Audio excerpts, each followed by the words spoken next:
En Francia, varios miembros del actual y del anterior gobierno, incluido el ex primer ministro Édouard Philippe, fueron objeto este jueves de registros judiciales en sus oficinas y en sus domicilios en el ámbito de la investigación abierta por la gestión de la pandemia. Tenemos reporte desde París. Una gran preocupación genera la pandemia en Europa, dice la OMS. La segunda ola está obligando a varios países a endurecer medidas.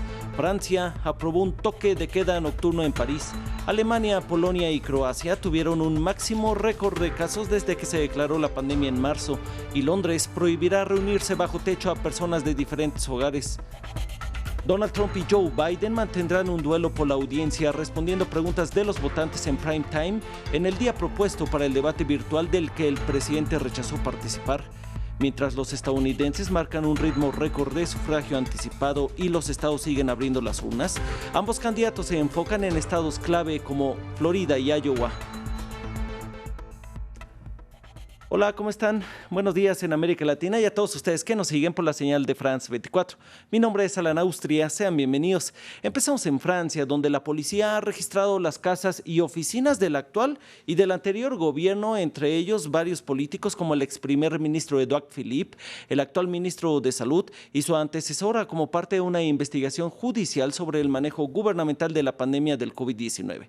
Es por ello que enlazamos a París con Natalia Ruiz, quien se encuentra frente al Palacio de Justicia, donde están las oficinas de la Comisión de la Corte que está al frente de esta investigación. Natalia, te saludamos por allá en la capital. Danos más detalles de estos registros, qué es lo que está sucediendo en la capital francesa.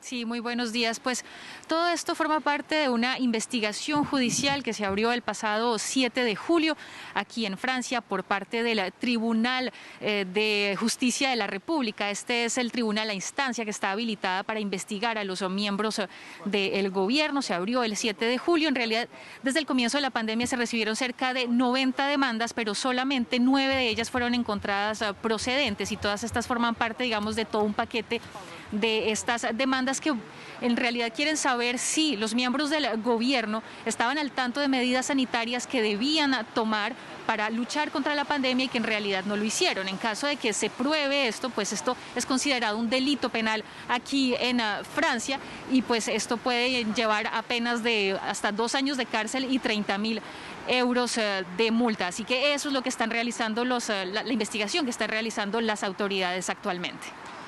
Natalia, más detalles de quiénes son otros altos funcionarios y quiénes están detrás de las demandas.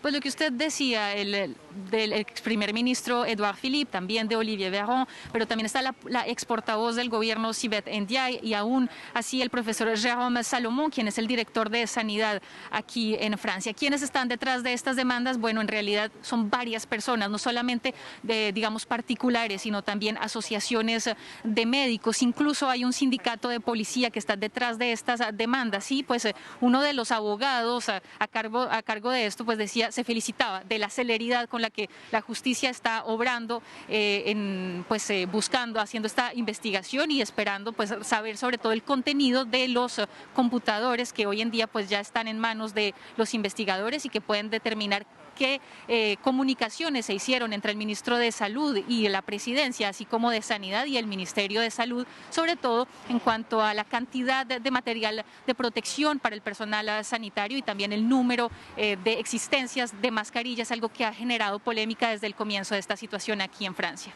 Muchas gracias, Natalia Ruiz, por tu reporte. Seguiremos pendientes contigo de esta noticia que está en desarrollo en París. Y seguimos en este país, y es que después de una primera ola que dejó más de 30.000 víctimas mortales, Francia se enfrenta a un fuerte resurgimiento del coronavirus.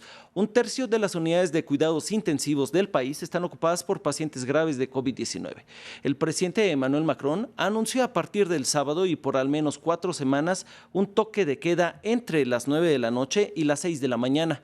En el siguiente informe les traemos las reacciones desde la capital francesa, una de las 9 ciudades afectadas. A partir de este sábado, 20 millones de franceses ya no podrán ir al cine, al teatro ni a los restaurantes después de las 9 de la noche. Con el resurgimiento de la epidemia de coronavirus en Francia, el presidente Emmanuel Macron anunció un toque de queda desde las 9 de la noche hasta las 6 de la mañana durante al menos 4 semanas. Personalmente trabajo desde casa, así que confieso que las salidas eran mi única alegría en la vida.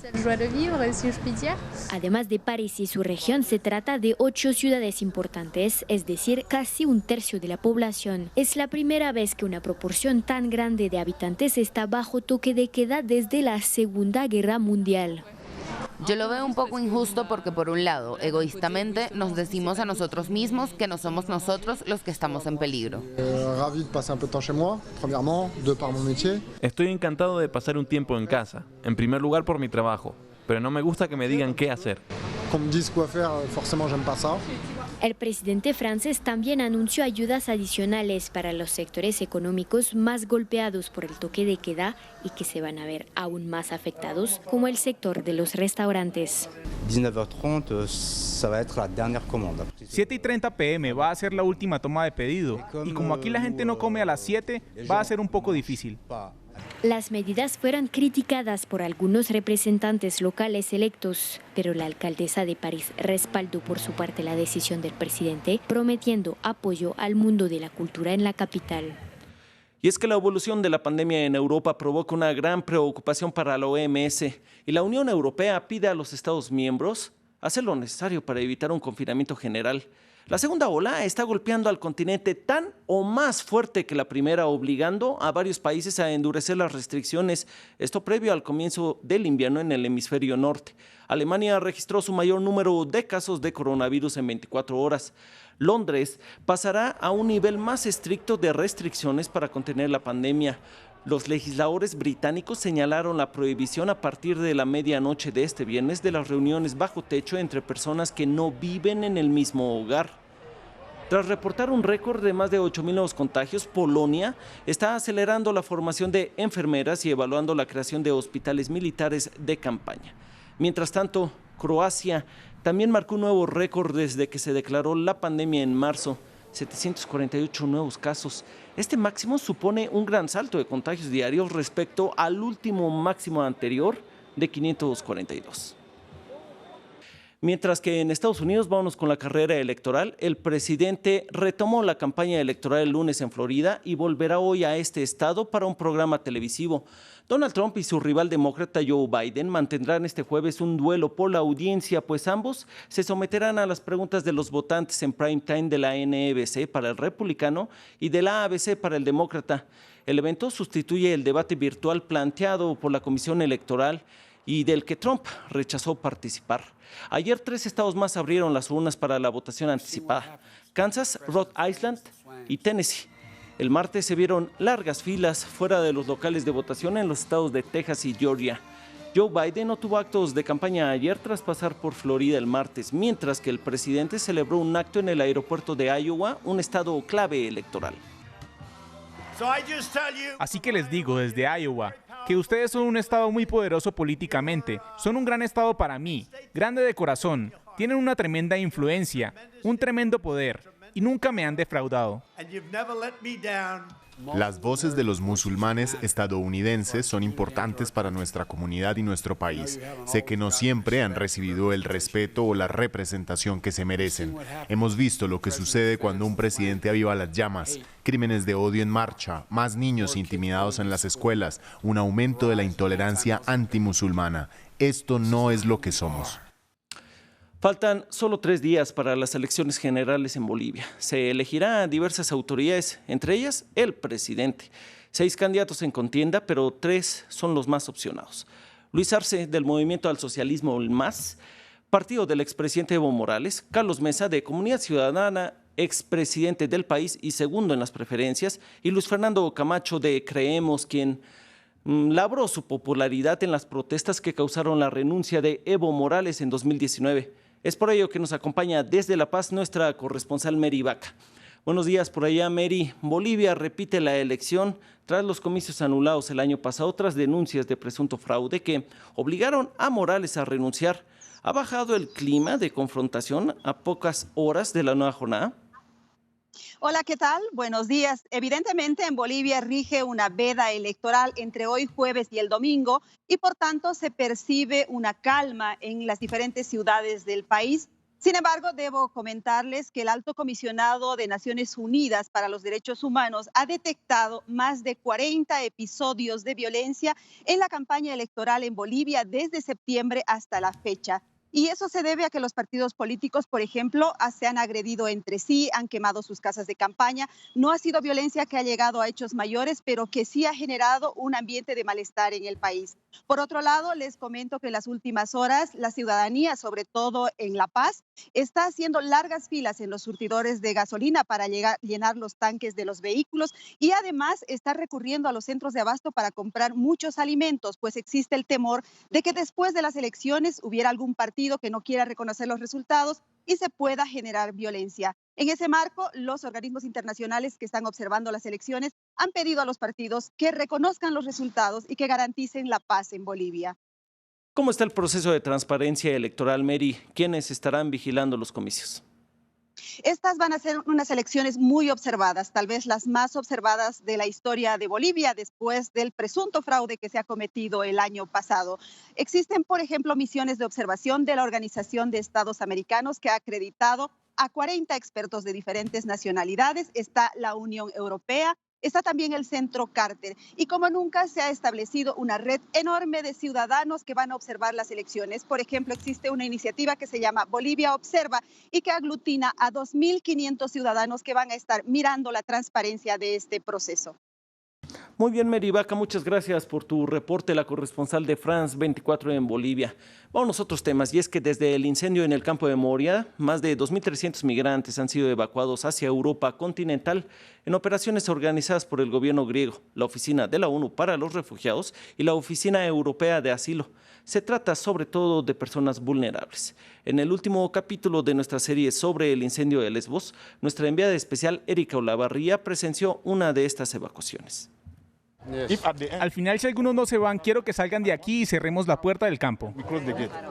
111 migrantes han sido elegidos para irse del nuevo campo de Karatepe. Les han avisado hace solo algunas horas. Estoy verdaderamente feliz porque voy a dejar este campo y me voy a un lugar mejor. No voy a vivir más en esta miseria ni ver más incendios. Estoy muy feliz de irme de aquí. Las voy a echar de menos. Gracias. Adiós. Pero la felicidad no es para todos. Los miembros de algunas familias deben separarse. Mis hermanos se van con mis padres al continente, pero yo me tengo que quedar aquí porque tengo un timbre rojo que me impide salir. Mi abuela se queda para cuidarme. Llamamos al jefe del campo y él decidió que Ali Mohamed se quede aquí con su abuela. ¿Qué más podemos hacer? Mi niño se queda aquí.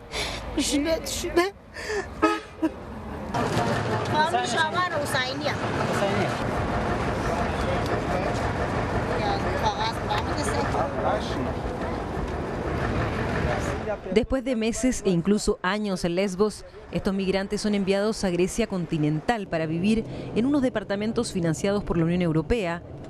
Aunque no saben dónde van, no puede ser peor que Moria, al que todos llaman el infierno. No sé dónde vamos, quizás a Salónica o Creta. En todo caso, espero que sea mejor que este campo.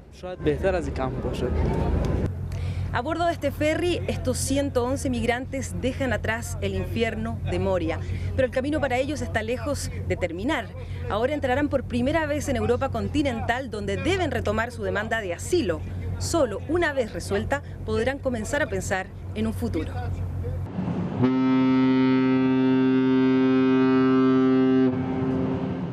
Llegamos al final de esta emisión, pero no me quiero despedir sin antes ofrecerles nuestras plataformas digitales.